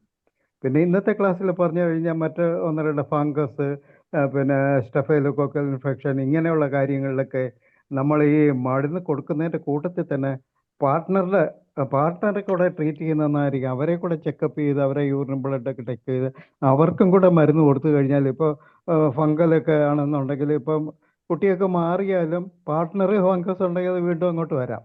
അപ്പോൾ നമ്മൾ മരുന്ന് കൊടുക്കുന്നതിൻ്റെ കൂട്ടത്തിൽ തന്നെ കുറച്ച് അഡ്വൈസുകളൊക്കെ കൂടെ കൊടുക്കുകയും പാർട്ട്ണർ ഹൈജീനിക് ആയിട്ടുള്ള അവരുടെ ഡെയിലി റൊട്ടീനിൽ അവരുടെ വാഷിംഗ് പ്രക്രിയ അതൊക്കെ ഒന്ന് അഡ്വൈസ് ചെയ്യുകയും പിന്നെ പാർട്ട്ണർക്കും ട്രീറ്റ്മെൻറ്റ് കൊടുക്കുകയൊക്കെ ചെയ്താൽ പെട്ടെന്ന് അസുഖം മാറുകയും ചെയ്യും, പിന്നീട് വരാതിരിക്കുകയും ചെയ്യും. അങ്ങനെ എൻ്റെ പ്രാക്ടിക്കൽ എക്സ്പീരിയൻസ് ഞാൻ അങ്ങനെ അഡ്വൈസ് കൊടുക്കുമ്പോൾ അതിന് വളരെ ഗുണം കണ്ടിട്ടുണ്ട്. അതൊന്ന് പറഞ്ഞു തന്നേ ഉള്ളൂ. പിന്നെ നമ്മൾ മെഡിസിനൊക്കെ പറയുമ്പോൾ എപ്പോഴും ഡോക്ടറെ അതിൻ്റെ പൊട്ടൻസി റെപ്പറ്റീഷൻ ഓരോരുത്തരുടെ അഭിപ്രായം പറയുമ്പോൾ അതിൻ്റെ പൊട്ടൻസി റെപ്പറ്റീഷൻ കൂടെ പറഞ്ഞു കഴിഞ്ഞാൽ മറ്റുള്ളവർക്കൊക്കെ ഗുണപ്രദമായിരിക്കും, ജൂനിയേഴ്സിനൊക്കെ. ഇതാണ് എനിക്ക് പറയാൻ തോന്നിയത്. നന്ദി ജയേന്ദ്രൻ ഡോക്ടറെ. ഡോക്ടർ കൂടുതൽ ഏത് പൊട്ടൻസിയാണ് ഉപയോഗിക്കുന്നതെന്നൊന്ന് പറയാമോ ഡോക്ടറെ? ഞാനോ? അല്ല, ഹരിപ്രിയ ഡോക്ടർ. അതാ ഞാൻ പറഞ്ഞത്. ഹരിപ്രിയ ഞാൻ കൂടുതലും യൂസ് ചെയ്യുന്നത് സീറോ ബാർ ഞാൻ യൂസ് ചെയ്യുന്നത് സീറോ ബാർ പൊട്ടൻസീസ് ആണ് യൂസ് ചെയ്യുന്നത്. അപ്പൊ ക്ലിയർ അതില് ക്ലിയർ യൂറിൻ കേട്ടില്ല, ക്ലിയർ ഇൻഫെക്ഷൻ ഒക്കെ കേട്ടില്ല, ഒന്നുകൂടെ പറയൂ. ആണെങ്കിൽ സീറോ ബാർ 3, അതായത് അക്യൂട്ട് ഇൻഫെക്ഷൻസ് ആണെങ്കിൽ സീറോ എല്ലാം പൊട്ടൻസി ആണ് യൂസ് ചെയ്യുന്നത്. കേക്കാമോ? കേക്കാം ഇപ്പൊ കേക്കാം. ഹലോ, കേക്കാം. എല്ലാം പൊട്ടൻസി ആണ് യൂസ് ചെയ്യുന്നത്. അതിലും അക്യൂട്ട് ഇൻഫെക്ഷൻ ആണെങ്കിൽ സീറോ ബാർ 3 അത് 60 ml വാട്ടറിൽ അല്ലെങ്കിൽ 100 ml വാട്ടറിൽ കൊടുത്തിട്ട് കുട്ടിയുടെ കേസിൽ ഹാഫ് ക്യാപ്പ് ഇൻക്രീസ് ചെയ്ത് കൊടുക്കും വിത്ത് 10 സക്കഷൻ. അതേസമയം റെക്കർ ചെയ്ത് വരുന്ന കണ്ടീഷൻ ആണെങ്കിൽ സീറോ ബാർ 6 നിന്ന് സ്റ്റാർട്ട് ചെയ്യും. അത് സെയിം മെത്തേഡ് തന്നെ 60 ml അല്ലെ 100 ml കലക്കിയിട്ട് ഹാഫ് ക്യാപ്പ് ഇൻക്രീസ് ചെയ്ത് ഒരു 3 hourly റിപ്പീറ്റ് ചെയ്യും. അപ്പൊ നമുക്ക് ആ ഒരു ബുദ്ധിമുട്ടുകളൊക്കെ കുറയും. അതനുസരിച്ച് 3 ടൈംസ് ആക്കാം. ബുദ്ധിമുട്ട് കുറയുമ്പോൾ ഫ്രീക്വൻസി നമ്മൾ റിപ്പീറ്റ് ചെയ്യുന്നതിന്റെ ഫ്രീക്വൻസിയും കുറയ്ക്കാം. നല്ല ക്യൂർ ആയി കഴിഞ്ഞാൽ പിന്നീട് റെപ്പറ്റീഷൻ ഉണ്ടാകാതിരിക്കാനായിട്ട് ഹയർ പൊട്ടൻസി കൊടുത്തൂടെ? കൊടുക്കാം. അപ്പൊ ഞാൻ ചെയ്യുന്നത് അക്യൂട്ട് കൊടുത്തതിന് ശേഷം അവിടെ ക്രോണിക് ഏതാണോ മെഡിസിൻ വരുന്നത് അത് കൊടുക്കും. അതൊരു ഡോസോ 2 ഡോസോ കൊടുക്കും. അപ്പൊ അവർ ആ റെക്കറൻസ് കുറയും. അത് ഈ പൊട്ടൻസിയിലായിരിക്കും കൊടുക്കുന്നത്. അതെ, സീറോ ബാർ 3 കൊടുക്കുന്നത്. മെഡിസിൻ മാറുന്നത് മാത്രം. അക്യൂട്ടിന്റെ ടൈമിൽ അക്യൂട്ട് കൊടുക്കും. അതിനുശേഷം ക്രോണിക് മെഡിസിൻ. നേരത്തെ ആ ഇൻഫെക്ഷൻ റെക്കർ ചെയ്യണമെങ്കിൽ അവിടെ ഒരു കോസ് ഉണ്ടാവും. അപ്പൊ ആ കോസിനനുസരിച്ച് മെഡിസിനിൽ ചേഞ്ച് വരും, ക്രോണിക് മെഡിസിനിൽ. എന്തായാലും നമുക്ക് ഇനി 5 മിനിറ്റൂടെ കൂടുതലായിട്ടുണ്ട്. ഷീല ഡോക്ടറെ നന്ദി പറയണേ ഡോക്ടർക്ക്. ശരി ഡോക്ടറെ. ഡോക്ടർ ഹരിപ്രിയ ഡോക്ടറുടെ ക്ലാസ് ഇന്നലെയും ഇന്നും വളരെ ഭംഗിയായിരുന്നു. പത്തോളജിയും ഫിസിയോളജിയും എല്ലാം പറഞ്ഞ് ഡോക്ടർ വളരെ വിശദമായിട്ട് തന്നെ പറഞ്ഞു. എങ്കിലും ഒരു കുറച്ചുകൂടെ പ്രതീക്ഷിക്കുന്നതെന്ന് വെച്ചാൽ ഡോക്ടർ ഒരു കേസ് പ്രസന്റേഷൻ ഒന്ന് കിട്ടിയിരുന്നെങ്കിൽ കുറച്ചുകൂടെ നന്നായിരുന്നു എന്ന് തോന്നി. കാരണം ഓരോ തവണയും എനിക്ക് തോന്നുന്നു കൂടുതലും ഈ പറഞ്ഞ കണക്ക് പത്തോജൻസിന്റെ ഇതനുസരിച്ചിട്ടാണ് മാഡം സ്പെസിഫിക് ആയിട്ട് കൊടുക്കുന്നതെന്ന് തോന്നുന്നു. അതിനെനിക്ക് ഹരിഹരൻ സാറ് പറഞ്ഞതിനോടാണ് കൂടുതലും യോജിപ്പ് എനിക്കും തോന്നിയത്. കുറച്ചും കൂടെ നമ്മൾ ഹോമിയോപ്പതിക്ക് കൂടുതലും സിംറ്റംസ് ആണല്ലോ കൂടുതലും നോക്കാറ്. അപ്പം അങ്ങനെ ഉള്ളപ്പോൾ നമ്മൾ ഈ പത്തോജൻസ് ഏത് വന്നാലും ഞാനൊരു ഫോർ എക്സാമ്പിൾ പറയുകയാണ്. ഇപ്പം പൾസാറ്റിലെ പറഞ്ഞ കണക്ക് ഈക്കോളെ അങ്ങനെ വന്നു കഴിഞ്ഞാൽ ഇപ്പം ഏത് പേഷ്യൻസിനാണെങ്കിലും മാഡം തേഴ്സ്റ്റ് ഉണ്ടെങ്കിലും തേഴ്സ്റ്റ് ഇല്ലെങ്കിലും ഒക്കെ പൾസാറ്റിലെ ആണോ കൊടുക്കുന്നത്? അതിന്റെ ഒരു ഡൗട്ടാണ്. ആക്ച്വലി ഈ പൾസാറ്റിലയില് എപ്പോഴും തേഴ്സ്റ്റ്ലെസ് ആണ് എന്നൊരു കൺസെപ്റ്റ് ഇല്ല. അത് ശരിക്കും മെറ്റിനോഡിക്ക പ്യൂറ വായിക്കുമ്പം അതില് കൺകോമിറ്റൻസ് കൂടി പറയും. ആ ടൈമിലാണ് അത് ചിലപ്പം ഫീവറിന്റെ ടൈമിലാണ് നമ്മൾ കൂടുതലും പറയുന്നത് തേഴ്സ്റ്റ്ലെസ് ആണെന്ന് പറഞ്ഞിട്ട് പൾസ് കൊടുക്കാറ്. അപ്പൊ അതില് ചില സ്പെസിഫിക് കണ്ടീഷൻസ് പറയും. എല്ലാ ഫീവറിലും തേഴ്സ്റ്റ്ലെസ് ആണെന്ന് വെച്ച് പൾസ് കൊടുത്താൽ ആക്ഷൻ കിട്ടണം എന്ന് നിർബന്ധമില്ല. അതെ, അതിന് കോൺട്രവേഴ്സിയാണ്. പൾസാറ്റിൽ ചിലപ്പം തേഴ്സ്റ്റ് ഉണ്ട്, തേഴ്സ്റ്റ്ലെസ് ആണെന്ന് കെന്റും പറയുന്നുണ്ടല്ലോ. അതിനകത്ത് അത് ഓക്കെ. പക്ഷെ അപ്പൊ അതായത് നമ്മൾ എങ്ങനെ ആയാലും നമുക്ക് ആ ഒരു പത്തോജനാണെങ്കിൽ പൾസാറ്റില കൊടുക്കാം എന്നാണ് ഡോക്ടർ പറയുന്നത് അല്ലേ? ഞാനിത് സിംറ്റംസ് നോക്കും, സിംറ്റംസ് നോക്കില്ല എന്നില്ല. പക്ഷെ സിംറ്റംസ് നോക്കുമ്പോൾ യൂറിനറി ഇൻഫെക്ഷൻ ആണ് അവിടെ പ്രിഡോമിനന്റ് എങ്കിൽ ആ ഇൻഫെക്ഷന്റെ സിംറ്റംസ് അവിടെ കവർ ചെയ്യും. ഞാൻ റെപ്പട്രൈസ് ചെയ്തിട്ടാണ് കൊടുക്കാറ്. റഡാർ യൂസ് ചെയ്യാറുണ്ട് മിക്ക കണ്ടീഷനിലും. അപ്പം ഞാൻ അവിടെ ആ യൂറിനറി ഇൻഫെക്ഷന്റെ സിംറ്റംസ് എടുത്ത് റെപ്പട്രൈസ് ചെയ്യും. അപ്പൊ നമുക്ക് വരുന്നത് പൾസാറ്റിലായിരിക്കും. ഈക്കോളൈ ബാക്ടീരിയയുടെ സിംറ്റംസ് എടുത്ത് നമ്മൾ കൊടുക്കുമ്പോൾ ഇപ്പൊ അവർ ഈക്കോളൈ ആയിട്ടാണ് പ്രസന്റ് ചെയ്യുന്നതെങ്കിൽ അതിന്റെ സിംറ്റംസ് അല്ലേ കാണിക്കുള്ളൂ. അപ്പൊ ആ സിംറ്റംസ് നമ്മൾ എടുത്ത് റെപ്പട്രൈസ് ചെയ്യുമ്പോൾ കിട്ടുന്ന പൾസ് ആയിരിക്കും. അതേപോലെ സ്ട്രെപ്റ്റോയും സ്റ്റെഫൈലും ഒക്കെ എടുത്ത് അതായത് ഞാൻ ഒരു 3 കേസ് ഈക്കോളൈ തന്നെയാണെങ്കിൽ ഈ 3 കേസിനും ഒരിക്കൽ കൂടെ ഡോക്ടർ ഈ ഒരു വിഷയവുമായിട്ട് വരുന്നത് നല്ലതായിരിക്കും. കാരണം അല്ല, ഒരു സംശയം ഇവിടെ. അപ്പം 3 കേസ് ഇപ്പം ഈക്കോളൈ ആണ് കോസറ്റീവ് ഏജന്റ് എങ്കിൽ ആ 3 കേസിലും വരുന്നത് പൾസാറ്റിൽ തന്നെ ആയിരിക്കും റെപ്പർട്ടറൈസ് ചെയ്ത് തരുമ്പോൾ. അതെന്താണെന്ന് വെച്ചാൽ ഇപ്പം ഡോക്ടർ ഉദ്ദേശിക്കുന്നത് എനിക്ക് മനസ്സിലായി. ചിലപ്പം എന്താ നമ്മൾ ക്രോണിക് കണ്ടീഷൻ ആ ടൈമിൽ എടുക്കില്ല. അക്യൂട്ട് വരുന്ന ടൈമിൽ ആ യൂറിനറി ഇൻഫെക്ഷന്റെ ബുദ്ധിമുട്ടാണെങ്കിൽ അതിന്റെ സിംറ്റംസ് ആയിരിക്കും എടുക്കുന്നത്. അപ്പൊ കേസ് എടുക്കുന്നതിൽ കുറച്ച് വ്യത്യാസമുണ്ട്. ഇപ്പൊ നമ്മൾ പറയില്ലേ ഓരോ ഡോക്ടേഴ്സിനും ഓരോ ടൈപ്പ് ഓഫ് കേസ് ടേക്കിംഗ് ആയിരിക്കും. അപ്പൊ അതേപോലെ കേസ് ടേക്കിങ്ങിൽ കുറച്ച് വ്യത്യാസമുണ്ട്. പ്ലസ് ഈ പറഞ്ഞ ഇൻഫെക്ഷൻസ് എന്ന് വെച്ചാൽ ഇപ്പൊ ഒരാളുടെ ഈക്കോളൈ ആണെന്ന് പറഞ്ഞ് നമ്മൾ ടെസ്റ്റ് ചെയ്ത് റിപ്പോർട്ട് ആവാൻ കുറച്ച് ടൈം എടുക്കുമല്ലോ. അപ്പൊ അതിന് മുന്നേ നമ്മുടെ അടുത്ത് വരുമ്പോൾ നമ്മൾ മെഡിസിൻ കൊടുക്കുമല്ലോ. അതെ. അപ്പൊ അത് ഇന്നലെ ഞാൻ കേസ് പറഞ്ഞിട്ടുണ്ടായിരുന്നു. സിംറ്റംസ് മാറി വന്നൊരു കേസ്. അതായത് ഈക്കോളൈ നമ്മൾ മെഡിസിൻ കൊടുത്തു, കൾച്ചർ ചെയ്ത് വന്നു, ഈക്കോളൈ കിട്ടി. അതിനുശേഷം പിന്നെ അവർക്ക് ന്യൂ സിംറ്റംസ് ആണ് വന്നത്. യൂറിൻ ഇൻഫെക്ഷൻ തന്നെ പുതിയ സിംറ്റം വന്നു. ആ ടൈമിൽ കൾച്ചർ ചെയ്തപ്പോൾ അവിടെ സ്ട്രെപ്റ്റോകോക്കസ് ആയിരിക്കും കിട്ടിയത്.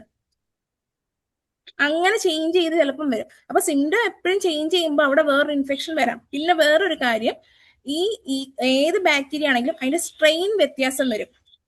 ഇപ്പൊ നമ്മൾ പറയും കോവിഡ് വന്ന ടൈമിൽ അതിന് മ്യൂട്ടേഷൻ വന്നിട്ട് വേറെ പല പല സ്ട്രെയിൻ ആയി ഇല്ലേ? അപ്പൊ അവിടെ സിംറ്റംസിനും ചെറിയ ചെറിയ വ്യത്യാസങ്ങൾ വന്നില്ലേ? അതുപോലെ അതായത് ശരിക്കും ഇത് ഈ ട്രീറ്റ്മെന്റ് ശരിക്കും അലോപ്പതിക്കാർ 10 മിനിറ്റ് കൂടെ ആണ്. അതായത് അലോപ്പതിക്കാർ കൊടുക്കുന്ന പോലെ തന്നെയാണ്. കാരണം പത്തോജൻസിന് നോക്കിയിട്ടാണ് ഒരു കൾച്ചർ ചെയ്യുമ്പോൾ ഏതൊക്കെ പത്തോജൻസ് ഉണ്ടോ അതിനനുസരിച്ചുള്ള ആന്റിബയോട്ടിക് ആണല്ലോ കൊടുക്കുന്നത്. അപ്പം സെയിം എനിക്ക് തോന്നുന്നു അതേ പ്രൊസീജിയർ ആണെന്ന് തോന്നുന്നു നമ്മൾ ഇവിടെയും അഡോപ്റ്റ് ചെയ്യുന്നതെന്ന് എനിക്ക് തോന്നുന്നു. എനിവേ എനിക്ക് തോന്നുന്നു കുറേ സമയമായി. ഹരിപ്രിയ ഡോക്ടർ വളരെ നല്ല ക്ലാസ് ആയിരുന്നു ഈ 2 ക്ലാസ്സും. പക്ഷേ ഇനിയും എനിക്ക് തോന്നുന്നു കുറേ ഇങ്ങനെ നമുക്ക് സംസാരിച്ചാലേ അതിൻ്റെ ഒരു കോൺട്രവേഴ്സി വരുത്തുള്ളൂ, അറിയാൻ പറ്റത്തുള്ളൂ കൂടുതലും.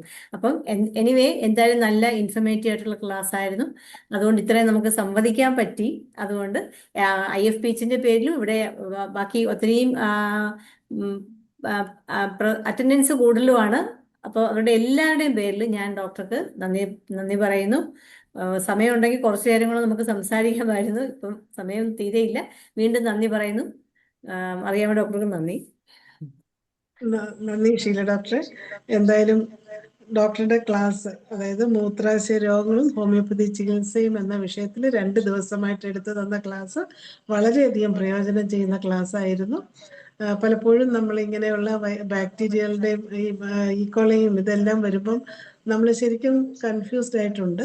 ഇപ്പം നമുക്കൊരു കോൺഫിഡൻസ് കിട്ടുന്നൊരു ക്ലാസ്സാണ് ഡോക്ടർ തന്നത്. ഏതായാലും ഇതുപോലെയുള്ള ക്ലാസ്സും അതുപോലെ ഇതിന് കേസ് പ്രസന്റേഷനുമായിട്ട് ഒരു ക്ലാസ്സും കൂടെ എടുത്താൽ നല്ലതായിരിക്കും എന്ന് തോന്നുന്നു. കുറച്ചും കൂടെ എല്ലാവർക്കും സംശയങ്ങൾ ചോദിക്കാൻ ഒരു അവസരം കൊടുക്കുന്നത് നല്ലതായിരിക്കും. ഏതായാലും ഇന്നത്തെ ഈ സൂം വെബിനാറിൽ പങ്കെടുത്ത എല്ലാവർക്കും പ്രത്യേകം നന്ദി അറിയിക്കുകയാണ്. അതുപോലെ ഡിസ്കഷനിൽ പങ്കെടുത്ത Jayalalitha doctor, doctor Hariharan sir, Jayachandran doctor, Sheela doctor, എല്ലാവർക്കും പ്രത്യേകം നന്ദി അറിയിക്കുന്നു. അങ്ങനെ നമ്മുടെ 2162 പ്രതിദിന സൂം വെബിനാർ ഇവിടെ ഭംഗിയായി അവസാനിക്കുകയാണ്. എല്ലാവർക്കും ശുഭരാത്രി.